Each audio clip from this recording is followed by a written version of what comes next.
저 말인가요? 내 이름은 종타쿠 오덕이죠. 우리 종대 여러분, 오늘 하루 어떠셨나요? 오늘은 인기 애니메이션 귀멸의 칼날에 스파이 패밀리 포저 가족이 들어가면 어떻게 될지 대한 가상 시나리오 6부입니다. 이 영상에는 원작의 스포일러와 개인적인 견해가 있으니 그 점 유의하시길 바랍니다. 大丈夫ですか? 그럼 시작해볼까요? 저번 영상에서는 아냐와 아카자가 도마를 퇴치하고 요루가 무한성으로 가 코쿠시보를 만나는 것까지 전개했었죠. 저번 영상을 보지 않으신 분들은 보고 오신 게 이 영상을 이해하고 즐기는 데 수월하니 보고 오는 것 추천드리고요. 이 가상 시나리오 컨텐츠는 원작의 고증을 철저히 따라가는 매끄러운 진행들이 않기 때문에 어느 정도의 설정으로나 능력치 보장은 이해해 주셨으면 좋겠습니다. 그럼 오늘의 가상 시나리오 시작하겠습니다. 요루는 상일 코쿠시보의 음침한 기기에 살짝 긴장이 되었는데 살면서 이토록 강해 보이는 적은 처음 만났기 때문에 진심을 다해 싸워야겠다는 생각을 했죠. 그것은 코쿠시보 역시 마찬가지. 내비친 세계에 비친 그녀의 몸은 태생적으로 다른 인간들과는 다른 강한 힘을 내뿜고 있다는 걸 알았습니다. 코쿠시보는 이를 부득깔며 그래 너도 그녀처럼 특별한 인간으로 태어난 거냐? 라며 괜히 열등감이 솟아올랐고 요루는 그런 말은 고맙지만 저는 이미 로이드 씨와 결혼한 몸이에요. 포기하세요. 라고 말했죠. 코쿠시보는 그대로 달의 호흡을 시작한 뒤 참격들을 쏟아냈고 미치리아 시노부는 요루에게 조심하세요. 라고 외쳤습니다. 그 참격들은 요루가 있던 쪽에 날아가 그곳을 조타로 만들었고 엄청난 먼지가 뒤덮이게 되었죠. 그런데 코쿠시보는 갑자기 공중을 쳐다봤고 그 공중에서 요루가 내려오며 그대로 꽃의 호흡을 사용해 코쿠시보를 공개했습니다. 코쿠시보는 순간적으로 목이 베일 뻔했고 섬뜩한 기분을 느끼며 뒤로 빠진 뒤 다시 검술을 쏟아냈죠. 그렇게 둘의 치열한 공방전은 다른 이들의 눈으로는 쉽게 따라갈 수도 없을 정도의 스피드로 펼쳐졌고 코쿠시보는 그 호흡은 꽃의 호흡으로 보이는데 어떻게 그 호흡이 이렇게까지 강한 힘을 낼 수 있는 거냐며 당황했습니다. 요루 역시 자신이 죽이려는 누군가를 상대로 이렇게까지 죽이지 못한다는 것에 당황스럽기는 마찬가지. 이런 무지막지한 혈기들에게 아냐가 납치당했다는 생각을 하자 더욱 열이 받았고 엄청난 투기를 끌어올리게 되었죠. 코쿠시보는 요루가 점점 더 투기를 끌어올리자 저 여자 더 끌어올릴 힘이 있었다고? 라며 긴장했고 요루는 그대로 뛰어가 한 손에는 일륜도로 꽃의 호흡을 시원해 압박했고 다른 한 손으로는 자신의 비녀로 벌레의 호흡을 시원해 코쿠시보의 틈을 노렸습니다. 시노부는 그 모습에 동시에 두 개의 호흡을 쓸 수 있는 게 말이 된다고? 라며 놀랐고 코쿠시보 역시 한 번도 생각해본 적 없는 발상이라 방어하는데 급급했죠. 요루는 상대의 숨통을 끊기 위해서라면 무엇이든 활용하는 선천적인 암살자, 상대방을 죽이는 것이 자신의 긍지이기 때문에 몸의 본능이 이렇게 해야 코쿠시보를 죽일 수 있다는 걸 알았고 두 개의 호흡을 사용해 공격하는 지형까지 이르렀습니다. 코쿠시보는 첫 번째 공격은 피했다고 해도 이윽고 날아오는 벌레호 공격, 특히 천재 약사인 시노부가 만든 독이 듬뿍 묻혀진 비녀에 찔리자 엄청난 고통이 일어났고 그 독으로 인해 죽지는 않는다고 하더라도 제 생력을 저하시키고 엄청난 고통을 남겨 뒤이어 날아오는 요래 공격에 베이게 되었죠.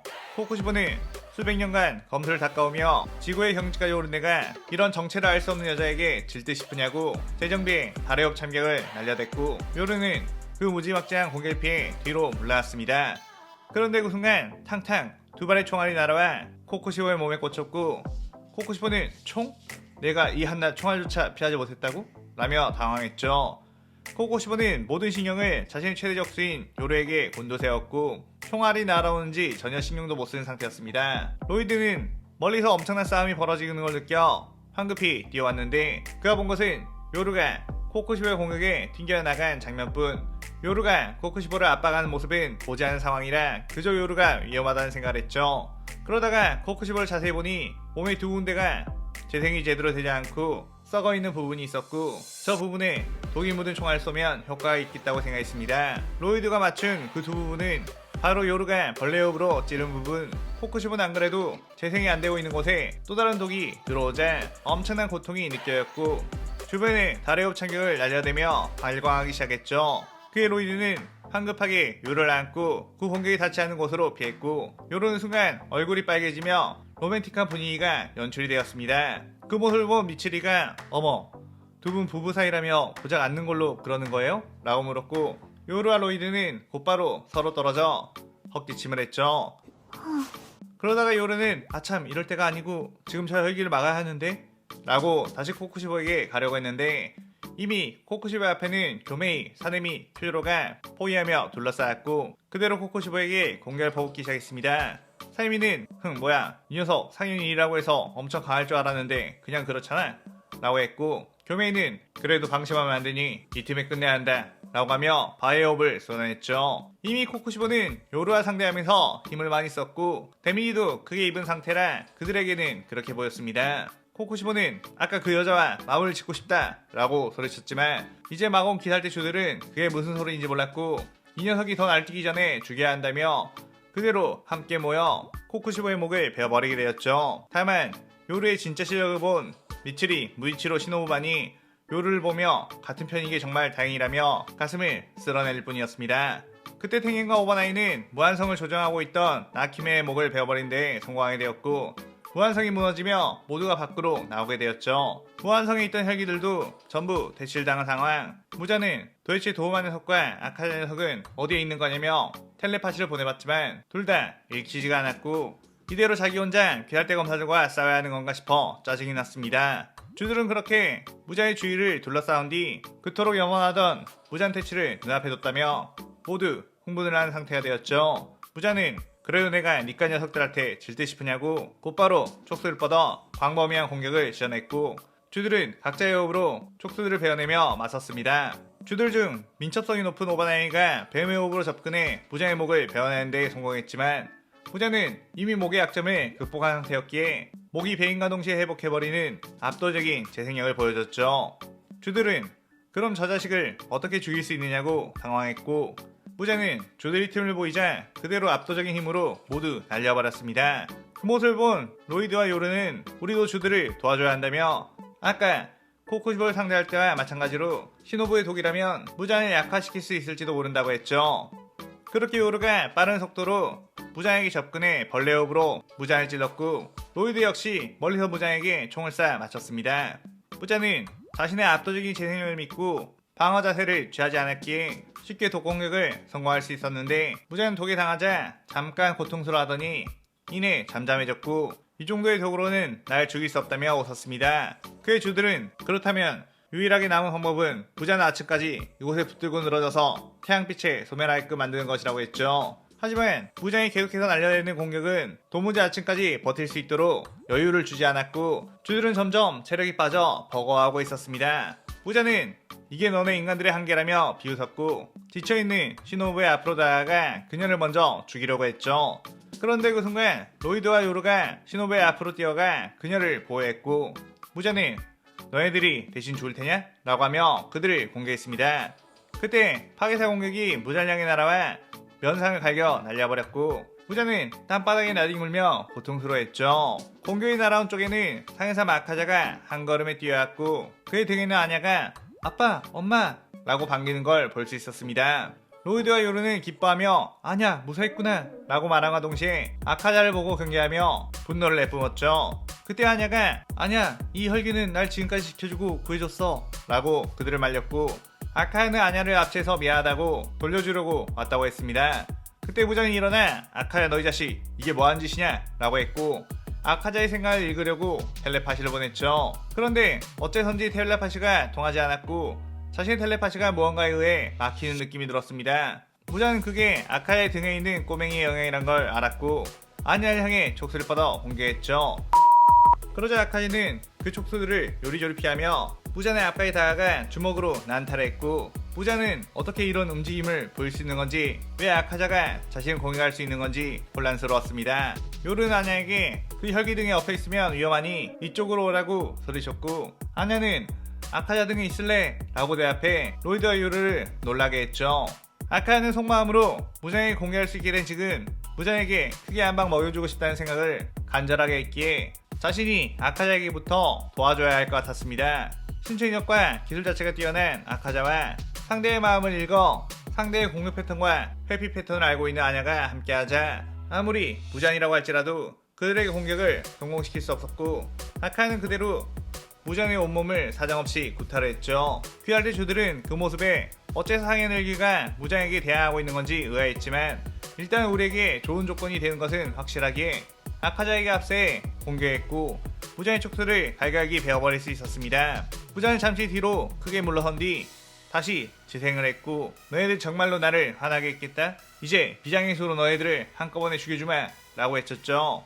그에 귀할대쇼들은 모두 긴장하며 방어 태세를 취했는데, 그때 아냐가 아니야 거짓말이야, 말만 저렇게 해놓고 지금 도망가려고 준비 중이야 라고 소리쳤습니다. 그의 부자는 어떻게 알았지? 라며 민망해했고, 그때 아카자가 도망치게 둘 수 없지 라고 하며 그대로 부자에게 돌진해 주먹으로 복부를 뚫어버렸고, 한 손으로 아냐를 등에서 떼어낸 뒤 로이드에게 휙 하고 던져버렸죠. 로이드는 아냐를 품에 받은 뒤 뭐하는 짓이야 라고 소리쳤는데, 갑자기 아냐가 아카자 안돼 라고 울어댔겠습니다.